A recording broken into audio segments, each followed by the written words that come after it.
గోదావరి గట్టుపైన సుమంత్ ప్రభాస్, నిధి ప్రదీప్, జగపతి బాబు, Rajiv Kanakala, Laila, viva Raghav తదితరులు ఈ మూవీలో నటించారు. ఇక డైరెక్టర్ సుభాష్ చంద్ర.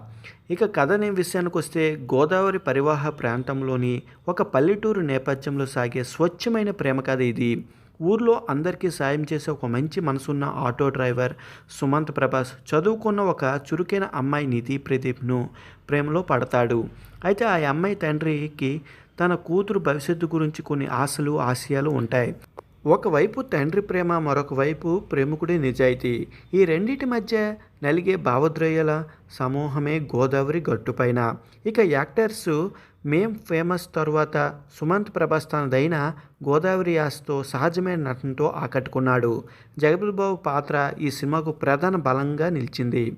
ఆయన ఒక బాధ్యత గల తండ్రిగా చాలా హుందాగా కనిపించారు. ఇక డైరెక్షన్ సుభాష్ చంద్ర కథను ఒక ట్రయాంగిల్ ఎమోషనల్ డ్రామాగా, తండ్రి కూతురు ప్రేమికుడుగా నిలిచిన విధానం బాగుంది. కేవలం ప్రేమ కథనే కాకుండా కుటుంబ విలువలకు ప్రాధాన్యత ఇచ్చారు. నాగవంశీ అందించిన సంగీతం, గోదావరి అందాలు చూపే సినిమాటోగ్రఫీ సినిమాకు ఒక ఆహ్లాదకరమైన ఫీలింగ్ని ఇస్తాయి.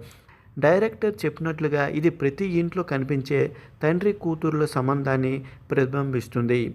పల్లెటూరు వాతావరణం, అక్కడ మనుషుల మధ్య ఉన్న అనుబంధాలు ఈ సినిమాలో చాలా సహజంగా చూపించే ప్రయత్నం చేశారు. రాజీవ్ కనకాల, లైలా వంటి సీనియర్ నటులు ఉనికి సినిమాకు మరింత వెయిట్ తెచ్చిపెట్టింది. గోదావరి గట్టుపైన ఒక ఫీల్ గుడ్ ఎమోషనల్ డ్రామాగా కనిపిస్తుంది. పల్లెటూరు నేపథ్యంలో వచ్చే స్వచ్ఛమైన కథను ఇష్టపడే వారికి, ఫ్యామిలీ ఆడియన్స్కి ఇది బాగా కనెక్ట్ అయ్యే అవకాశాలు ఉన్నాయి.